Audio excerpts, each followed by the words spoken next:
আল্লাহ রাব্বুল আলামিন কোরআনে হাকিমে অত্যন্ত ভয়াবহ একটি বার্তা দিয়েছেন, আর সেটি হলো আল্লাহ বলেছেন, ওয়ালাকাদ যারা'না লিজাহান্নামা কাসীরাম মিনাল জিন্নি ওয়াল ইনস লাহুম কুলুবুন লা ইয়াফকাহুনা বিহা ওয়া লাহুম আযানুন লা ইয়াসমাউনা বিহা ওয়া লাহুম আ'য়ুনুন লা ইউবসিরুনা বিহা উলাইকা কাল আন'আমি বাল হুম আদাল।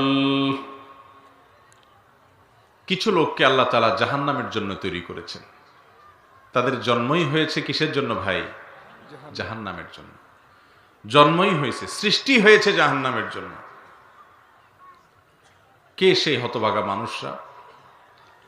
আল্লাহ বলছেন, লাকাদ যারা'না লিজাহান্নামা কাসীরাম মিনাল জিন্নি ওয়াল ইনস। মানুষ এবং জিনের মধ্য থেকে বহু লোককে আমি সৃষ্টি করেছি জাহান্নামের জন্য।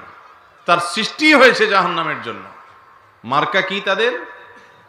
মার্কা হলো লাহুম কুলুবুন লা ইয়াফকাহুনা বিহা। তাদের অন্তর আছে, কিন্তু এই অন্তর দিয়ে তারা অনুধাবন করে না, বুঝতে পারে না। এই অন্তরে হিতাহিত জ্ঞান নেই। আল্লাহর নাফরমানি করে ফেলেছি, হারাম করে ফেলেছি, আল্লাহকে নারাজ করে ফেলেছি, আল্লাহর সীমানা ক্রস করে চলে গেছি, বর্ডার পার করে চলে গেছি, কিন্তু কোনো বিহিত নেই অন্তরে। এটা নিয়ে তেমন কোনো টেনশন, চিন্তা নেই, কোনো ভাবনা নেই, যেন কিছুই হবে না। আল্লাহর কথা, জাহান্নামের কথা, আল্লাহর পাকড়াওর কথা কোরআন হাদিস থেকে যখন বলা হয়, শুনেও না শোনার ভান। আপনি রাগের মাথায় কাউকে খুন করে ফেলেছেন, আপনার ভয় থাকে যে পুলিশ কখন আপনাকে পাকড়াও করে। আপনি পলায়ন করতে থাকেন, ভয়ে কাঁপতে থাকেন, আপনার ঘুম আসে না, আপনার নাওয়া খাওয়া থাকে না। অথচ আপনি আল্লাহ তাআলার নাফরমানি বহু করেছেন। আল্লাহ রাব্বুল আলামিনের পাকড়াও যে কোনো মুহূর্তে হতে পারে, যেই কোনো মুহূর্তে আল্লাহর সামনে আপনাকে দাঁড়াতে হতে পারে, কিন্তু সেই ব্যাপারে তেমন কোনো টেনশনই আপনার মাথায় নাই। এটা লক্ষণ খারাপ। এই ভয় অন্তর থেকে উঠে যাওয়া, এটা লক্ষণ খারাপ, জাহান্নামীদের লক্ষণ। আল্লাহ তাআলা আমাদের সবাইকে হেফাজত করুন। সমস্ত পাপাচার সমূহ থেকে মাপ পাওয়ার সবচেয়ে বড় এবং প্রধান এবং মূল মাধ্যম হলো ইস্তেগফার করা। ইস্তেগফার মানে হলো ক্ষমা প্রার্থনা করা, আল্লাহর কাছে মাপ চাওয়া। নবী করিম সাল্লাল্লাহু আলাইহি সাল্লাম ইরশাদ করেছেন, সহিহ মুসলিমে হাদিসটি বর্ণিত হয়েছে, বুখারীতেও বর্ণিত হয়েছে, যে আল্লাহর কোনো বান্দা যখন কোনো পাপ করে, অপরাধ করার সময় তার হয়তো মাথায় ছিল না, শয়তানের পালায় পড়ে অপরাধটা করে ফেলেছে। এরপরে তার যখন আল্লাহর কথা স্মরণ হয়েছে, সঙ্গে সঙ্গে সে আল্লাহ তাআলার কাছে মাপ চেয়েছে, ক্ষমা চেয়েছে, এবং ক্ষমা চেয়ে আল্লাহর কাছে ফিরে এসেছে। আল্লাহ রাব্বুল আলামিন তখন বলেন ওই বান্দার তওবা দেখে, যে আমারে বান্দা, সে ঈমান এনেছে, সে নিশ্চিতভাবে জেনেছে তার একজন রব আছে, তার এক রব আছে, তার এক মহান সত্তা পালনকর্তা আছে, এই জন্য সে আমার কাছে মাপ চেয়েছে।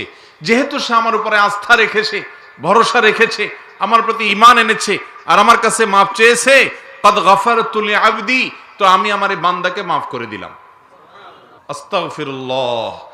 হঠাৎ হঠাৎ আপনি একাকী আছেন, একটু বলে উঠলেন আস্তাগফিরুল্লাহ, আল্লাহ আপনার কাছে ক্ষমা চাই। তাহলে পূর্বের যে অপরাধ আছে সেগুলো সব আল্লাহ তাআলা কি করবেন? ইনশাআল্লাহ মাফ করবেন। আর দ্বিতীয় যেটা গুনাহকে এবং পাপসমূহকে মুছে দিবে, নিষ্পাপ করে দিবে, সেটা হলো তওবার পরবর্তী, ইস্তেগফারের পরবর্তী স্টেপ এবং ধাপ, সেটা হলো তাওবা। তাওবা শব্দের অর্থ হলো ফিরে আসা। আল্লাহ রাব্বুল আলামিন কোরআনে হাকিমে ঘোষণা দিয়েছেন যে আল্লাহ রাব্বুল আলামিন ইউহিব্বুত তাওয়াবিন, তিনি কি করেন? তার কাছে যারা তওবা করে ফিরে আসে তাদেরকে তিনি অনেক বেশি পছন্দ করেন। ভাইরা আমার, অপরাধ হয়ে গেছে, এটা বড় বিষয় নয়।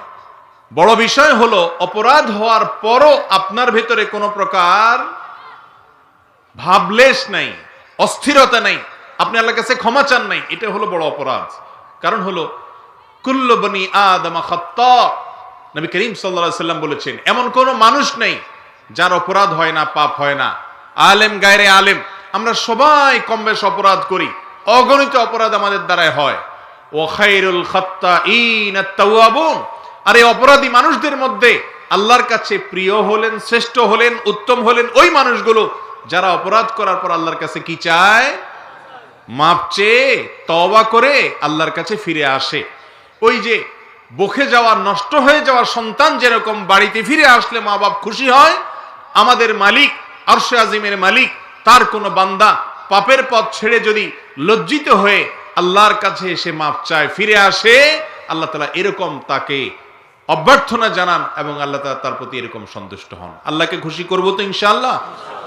তাহলে অপরাধ থেকে মুক্তির জন্য, গুনাহগুলোকে ক্ষমা পাওয়ার জন্য, এই সমস্যা আমলনামা থেকে দূর করার জন্য, মামলাগুলোকে নিষ্পত্তি করার জন্য আল্লাহর কাছে ক্ষমা চাইব, ইস্তেগফার করব।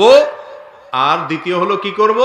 তওবা করব। আশুরা রোজা, আশুরা রোজা সম্পর্কে নবী করিম সাল্লাল্লাহু আলাইহি সাল্লাম বলেছেন সেটা 1 বছর পেছনের গুনাহকে আল্লাহ তাআলা এর মাধ্যমে মাফ করে দেন। যেটা আশুরার রোজা হলো কখন? মুহররমের 10 তারিখের রোজা।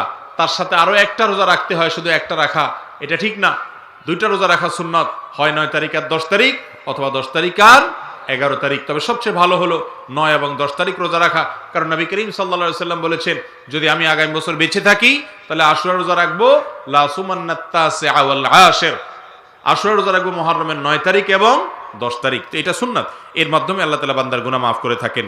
আমরা বেশিরভাগ সময় আমাদের সমাজে মনে করি যে তওবা কেউ কাউকে করাইতে হয়।